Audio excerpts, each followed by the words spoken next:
नमस्ते and welcome friends. आज यहाँ मैं कुछ ऑर्गेनाइजेशन के हैक्स शेयर कर रही हूँ। छोटी छोटी प्रॉब्लम्स को हम घर पे वेस्ट सामान से कैसे सॉल्व कर सकते हैं, उन चीज़ों को भी रिसाइकल कर सकते हैं जो सच में एकदम वेस्ट हैं। तो चलिए शुरू करते हैं। चीज़ों को और ज़्यादा हम फंक्शनल कैसे बना सकते हैं, इसका एग्जाम्पल एक ये बैम्बू बास्केट है। इसमें मैंने अपना एक प्लांटर रखा था तो वो खराब हो गया है, साइड से टूटने लग गया है। इसको मैंने पेपर पे रैप कर दिया और उसके ऊपर जो हमारे ओनियन और पोटैटो के साथ ऐसे नेट के बैग मिलते हैं उसके अंदर डाल के प्रॉपर अलाइन करके फोल्ड कर दिया है। इस पे आप दिए रख सकते हैं या फ्रूट रख सकते हैं। एक और बास्केट है, इस बार मैंने पेपर ना यूज करके एक ब्यूटीफुल सा क्लॉथ यूज किया है। अगेन उसको चारों तरफ से रैप कर दीजिए और एक नेट बैग के अंदर डाल दीजिए। पीछे से प्रॉपर अलाइन कर दीजिए एंड उसका जो मिडिल पॉइंट है वो एग्जैक्टली मिड में आ जाए।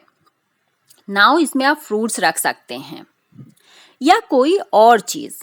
इसके साथ एक प्रॉब्लम ये आ रही है, जैसा आप देख रहे हैं ये रोल होता रहता है। उस प्रॉब्लम को हटाने के लिए जो सेलो टेप के खाली इस तरह से रोल होते हैं उसको सैटिन रिबन के साथ लपेट दीजिए।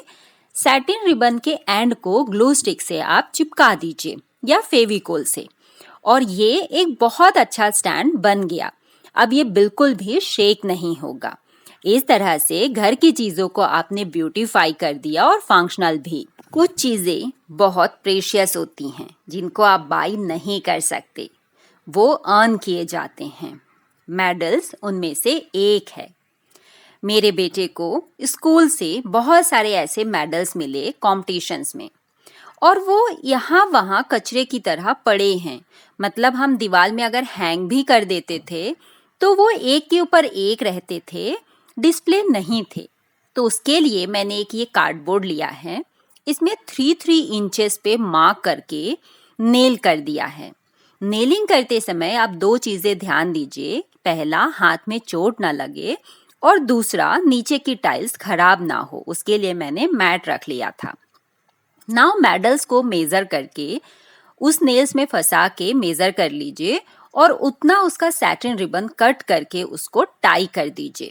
जैसे मैंने ये मेज़र किया, इसको टाई कर दिया और एक्स्ट्रा रिबन जो था उसको मैंने कट कर दिया। इस तरह से इसको मैंने हैंग कर दिया। दूसरे मेडल्स को आप पहले मेडल की जो एक नेल है वो यूज़ कीजिए और एक अनदर वन। इस तरह से सारे मेडल्स को मेज़र करके एक दूसरे के ऊपर हैंग कर दीजिए। स्पेस कम था तो मैंने साइड में 2 नेल्स और लगा के बाकी के मेडल्स हैंग कर दिए हैं। देखिए कितना अच्छे से डिस्प्ले हो गया है। इसको थोड़ा और ब्यूटीफुल बनाने के लिए आप एक स्टिकर्स या इवन साधारण से पेपर में कुछ एक मैसेज लिख के स्टिक कर सकते हैं। इस तरह से आप इसको कहीं भी हैंग कर सकते हैं, पीछे एक नेल लगा के। मैंने इसको अपने घर के एंट्रेंस के पास, जहाँ मैं अपना मनी प्लांट रखती हूँ, वहाँ पे डेकोरेट कर दिया है। कोई भी घर में आता है सबसे पहले उसकी नज़र इसी बोर्ड पे पड़ती है ना एक अच्छा डिस्प्ले ऑप्शन। कुछ चीज़ों को आप सिंपली उसको करेक्ट कर सकते हैं। मार्केट से जब हम नई पायल लेते हैं तो वो मेजरमेंट की होती है और धीरे धीरे वो लूज होके हमारे पैर से निकलने लग जाती है। उसके लिए मैंने जो पायल का कुंदा है उन दोनों को एक साथ लिया है। कुंदा मतलब जहाँ हम पायल फंसाते हैं, और उनके बीच में एक बीड लगा दी है। कोई भी कलर की बीड काम करेगी, और बस उसको दोनों कुंदे के साथ फंसा के स्टिच कर दिया है नीडल से। इस तरह से दोनों कुंदे पास हो गए तो साइज छोटी हो गई।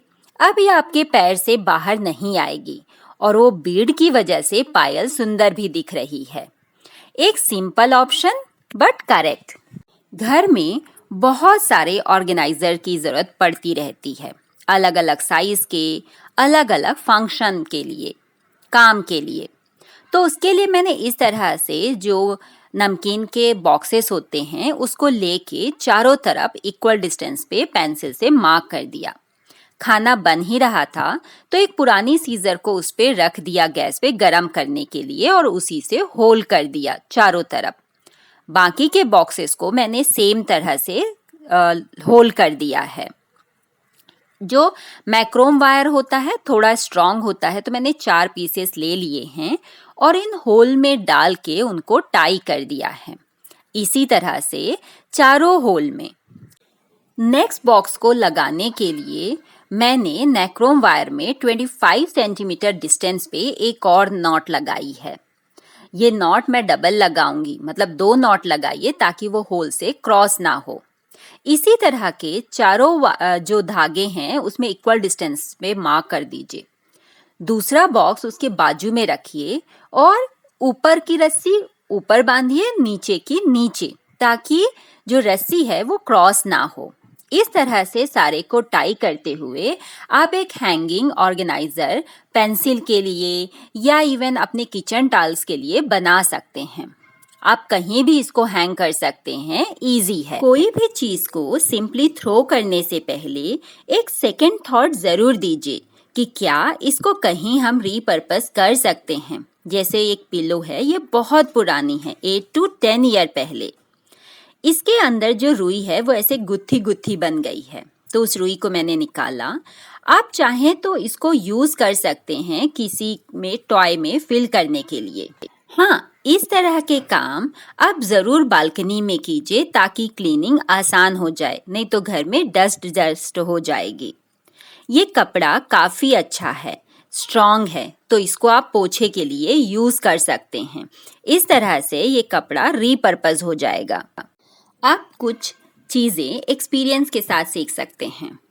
ये कोई चॉकलेट नहीं है। इस बॉक्स में मैंने पुराने सॉक्स इकट्ठा करके रखे हैं, नहीं तो यहाँ वहाँ रहेंगे तो अच्छे नहीं दिखेंगे।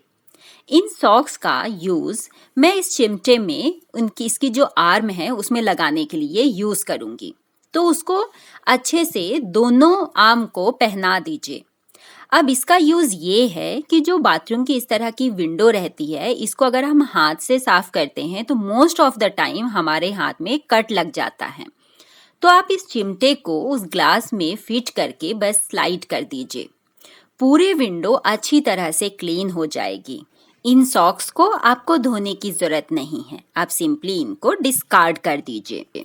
2 साल पहले दीपावली में हमने कुछ फटाके खरीदे, कुछ बच गए थे, तो मैंने इस तरह का जो मास्क था उसके अंदर ऐसे डाल के रख दिए कि 11 के दिन फोड़ लेंगे।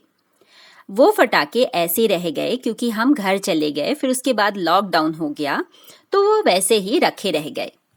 2 साल के बाद जब मैंने इस साल उनको यूज किया तो वो बहुत अच्छे से जल रहे थे, जैसे कि नए हों। तो ट्रिक मैंने ये सीखी कि जो इस साल के बचे हुए फटाके हैं उनको भी मैं इसी मास्क में रख देती हूँ। ये बहुत अच्छे एयर टाइट पाउच हैं, क्योंकि ये मास्क के लिए होता है तो सेफ्टी पर्पस के लिए। इस तरह से इसके 2 फायदे हैं। एक तो आपके फटाके खराब नहीं होंगे और दूसरा कि ये बहुत कम स्पेस लेंगे। अगर आप देखें तो इसका बॉक्स काफी बड़ा था। वैसे तो मैं इस फेवर में हूँ कि क्रैकर्स जलाने ही नहीं चाहिए क्योंकि उनसे पोल्यूशन होता है, लेकिन हम काफी हद तक उनसे बच सकते हैं, एकदम इग्नोर नहीं कर सकते, क्योंकि बच्चे जब सबको देखते हुए फोड़ते हुए तो वो भी जिद करने लग जाते हैं कि हमें भी चाहिए। फेस्टिवल में हम बहुत सारी चीज़ें खरीदते हैं, हमारे घर में बहुत सारे पकवान वगैरह बनाने रहते हैं और थोड़ी ज़्यादा ही क्वांटिटी में।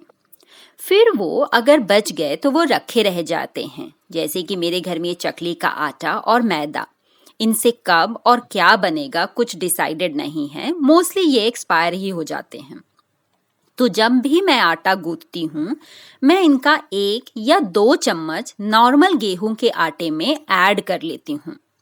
उसका बेनिफिट ये है कि रोटी का टेस्ट बहुत अच्छा हो जाता है और ये आटा भी धीरे धीरे यूज हो जाता है। इसी तरह अगर आपके पास दूसरे कोई आटे हैं, जैसे कि जब चावल का आटा मेरे घर में आता है बच गया, तो मैं इसी तरह से गूंथ लेती हूँ।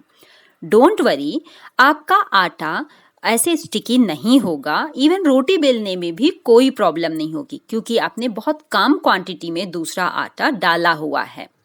इस तरह से आपने चीज़ों को बचा लिया। इस पैकेट को आप नॉर्मल आटा जहाँ रखते हैं वहीं पास में रखिए ताकि आटा गूंथते समय आपको याद रहे। Thank you so much friends for 1 lakh views over this channel. Please do subscribe to this channel for more videos. If you're liking, please do comment.